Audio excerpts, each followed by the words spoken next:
الحمد لله رب العالمين، والصلاة والسلام على أشرف الأنبياء وخاتم المرسلين. أشهد أن لا إله إلا الله وحده لا شريك له، وأشهد أن محمدا عبده ورسوله صلى الله عليه وعلى آله وصحبه وسلم. أما بعد، فأعوذ بالله السميع العليم من الشيطان الرجيم، من همزه ونفخه ونفثه. بسم الله الرحمن الرحيم. الحمد لله رب العالمين، الرحمن الرحيم، مالك يوم الدين.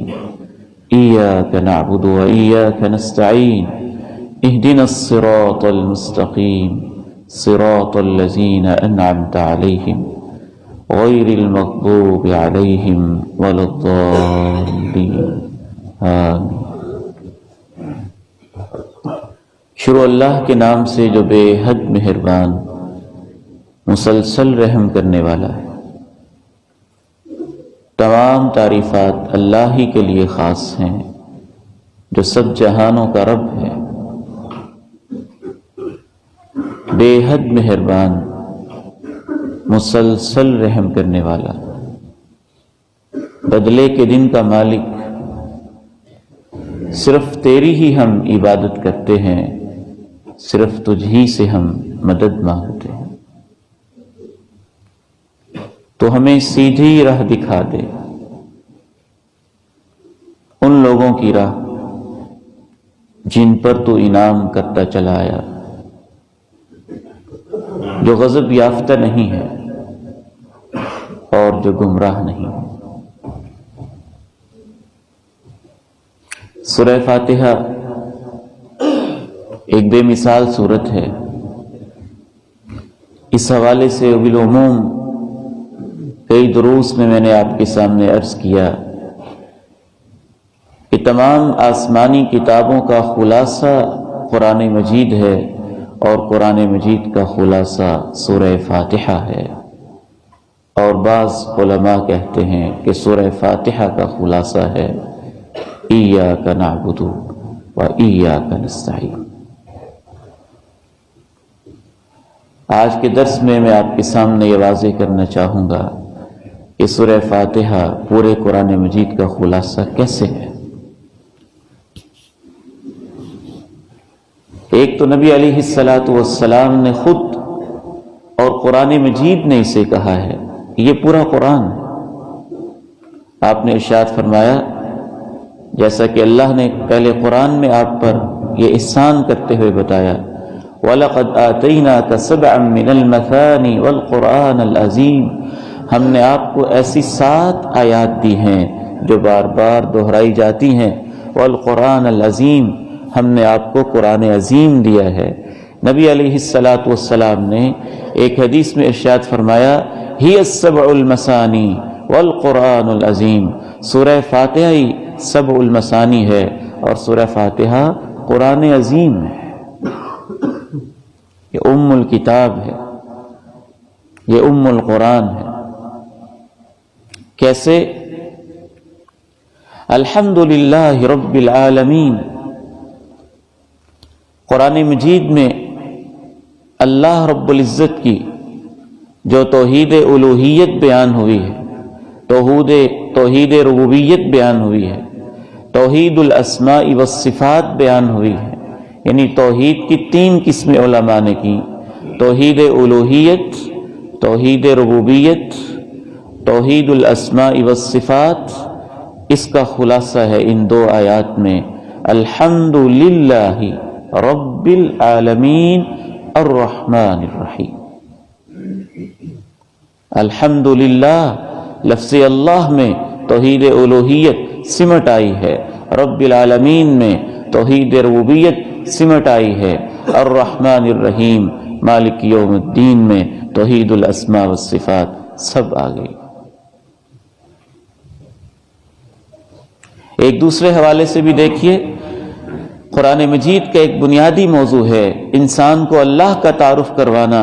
الحمدللہ رب العالمین، سب تعریفیں اللہ کے لیے جو رب العالمین ہے، بے حد مہربان اور مسلسل رحم کرنے والا، بدلے کے دن کا مالک. یہ اللہ کا کیسا عظیم تعارف ہے۔ قرآن مجید کا بنیادی موضوع ہے اللہ تعالیٰ کی نعمتیں بتانا،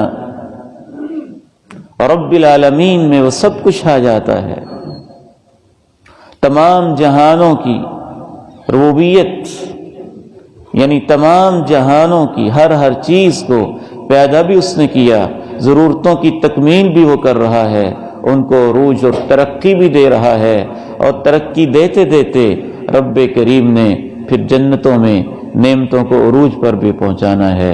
الحمدللہ رب العالمین الرحمن الرحیم۔ شاہ ولی اللہ رحمہ اللہ نے اسے کہا ہے علم التذکیر بآلاء اللہ، اس پورے علم کا خلاصہ ہے الحمدللہ رب العالمین الرحمن الرحیم۔ قرآن مجید کا ایک دوسرا اہم موضوع ہے آخرت کی یاد دلانا۔ اذا الشمس كورت واذا النجوم انكدرت واذا الجبال سيرت اذا السماء انفطرت واذا الكواكب انتثرت واذا البحار فجرت واذا القبور بعثرت، قیامت کے سارے تذکرے، لمن الملک اليوم برزوا للہ الواحد القہار وعرضوا على ربک صفا، ہر صفحے میں قیامت کا موضوع قرآن مجید کسی نہ کسی حوالے سے بیان کرتا ہے، اور قیامت کے تمام علم کا خلاصہ ہے مالک یوم الدین، وہ بدلے کے دن کا مالک ہے۔ مالک یوم الدین، وہ بدلے کے دن کا مالک ہے، ہر اچھائی کا بدلہ، ہر برائی کا بدلہ، ہر حسنہ اور ہر سیئہ کا بدلہ۔ قرآن مجید کا تیسرا اہم ترین موضوع ہے علم الاحکام، احکام و مسائل دینا، نماز کے، زکوٰۃ کے، روزے کے، حج کے، جہاد کے، نکاح کے، طلاق کے، پوری زندگی کے، مالی معاملات، سیاسی و معاشی معاملات کے، ان سب کا خلاصہ ہے ایاک نعبد و ایاک نستعین۔ یا اللہ، ہر حکم میں ہم تیری ہی مانیں گے، تیری ہی عبادت کرتے رہیں گے، تیری ہی پرستش کرتے رہیں گے، اور اس حکم کے لیے تجھ ہی سے توفیق مانگتے رہیں گے۔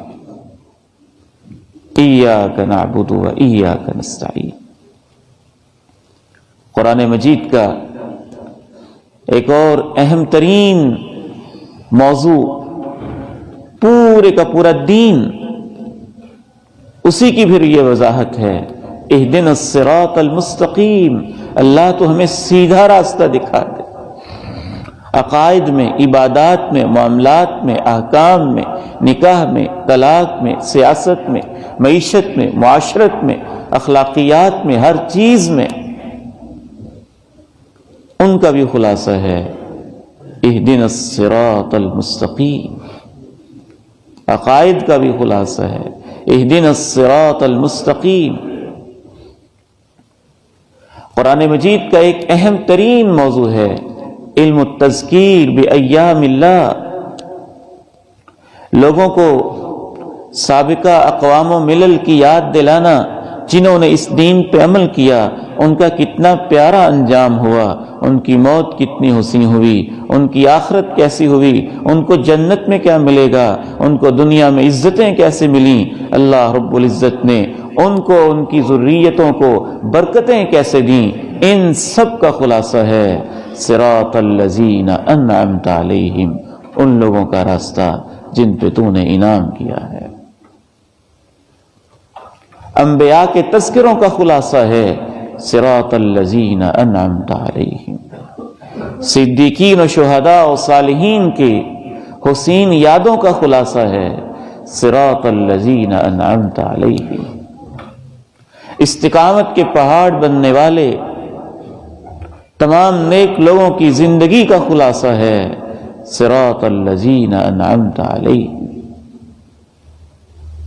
قرآن مجید کا ایک اہم ترین موضوع ہے وہ لوگ جو اس راستے سے ہٹ گئے اور گمراہ ہو گئے، ان پہ اللہ کا غضب کیسے نازل ہوا، وہ کیسے ہٹ گئے، دنیا میں ان کا انجام کیا ہوا، قوم عاد کے ساتھ کیا ہوا، قوم سمود کے ساتھ کیا ہوا، قوم صالح کے ساتھ کیا ہوا، مشرکین کے ساتھ کیا ہوا، یہودیوں کے ساتھ کیا ہوا، عیسائیوں کے ساتھ کیا ہوا، قوم لوط کے ساتھ کیا ہوا، ابراہیم کے سامنے آنے والے نمرود کا انجام کیا ہوا، موسیٰ کے مقابلے میں آنے والے فرعون کا انجام کیا ہوا۔ اس طرح سے جتنے مجرمین ہیں، سرکش ہیں، ظالم ہیں، باغی ہیں، مجرم ہیں، کفار ہیں، یہود ہیں، مشرکین ہیں، ان سب کی زندگی میں کیسے اللہ رب العزت نے تباہی ان کے مقدر میں لکھی، آخرت میں ان کے لیے کیا عذاب ہوگا، جہنم میں ان کے لیے کیا سزائیں ہوں گی، ان سب کا خلاصہ ہے غیر المغضوب علیہم ولا الضالین۔ پورا قرآن مجید سورہ فاتحہ میں جو ہی ہم اللہ تعالیٰ سے دعا کرتے ہیں اللہ تو ہمیں سیدھا راستہ دکھا دے، تو اس کے بعد ہم کہتے ہیں آمین، اے اللہ ہماری دعا کو قبول فرما۔ ابھی ہم دعا کر کے فارغ ہوتے ہیں تو سورہ بقرہ شروع ہو جاتی ہے اور قرآن مجید شروع ہو جاتا ہے اور اس دعا کا جواب آ جاتا ہے۔ سورہ فاتحہ دعا ہے اور پورا قرآن اس دعا کا جواب ہے، سورہ فاتحہ ہے۔ اللہ ہمیں ہدایت دے، راستہ دکھا دے، اور اس کا جواب مل جاتا ہے ذالک الکتاب لا ریب فیہ ھدی للمتقین۔ یہ کتاب تمہارے پاس میں نے تمہیں دے دی، اس میں ہدایت ہے، اب لے لو اس کو، اسے اختیار کرو، اس پہ عمل کرو، اس کے مطابق زندگی بناؤ۔ تو سورہ فاتحہ دعا ہے، پورا قرآن مجید جواب دعا ہے، اس دعا کا جواب ہے۔ اللہ تعالیٰ سے دعا ہے اللہ تعالیٰ ہمیں سورہ فاتحہ کو صحیح معنی میں سمجھنے کی توفیق نصیب فرمائے۔ کچھ غیر مسلم ایسے ہیں انہوں نے پورا قرآن نہیں پڑھا، سورہ فاتحہ پڑھی اور سورہ فاتحہ پڑھ کر ہی وہ مسلمان ہو گئے۔ کہ کیا عظمت ہے اس کے اندر، کیا جلال ہے، کیا رحمت ہے، کیا جامعیت، کیا خوبصورتی، کیا حسن و جمال ہے، تعبیر کے کیا کیا اسالیب ہیں جو اللہ نے اس سورت کے اندر رکھے ہیں۔ اس جیسی کوئی سورت نہ تورات میں ہے، نہ انجیل میں ہے، اور نہ ہی قرآن مجید میں ہے۔ ہی السبع المثانی والقرآن العظیم۔ اللہ نے خصوصی اپنے پیغمبر سے کہا ہم نے تمہیں 7 آیات دی ہیں جو بار بار دہرائی جاتی ہیں، ہم نے آپ کو قرآن عظیم دیا ہے۔ اللہ تعالی ہمیں اس سورہ مبارکہ کی قدر کرنے والا بنائے۔ وآخر دعوانا الحمد للہ رب العالمین۔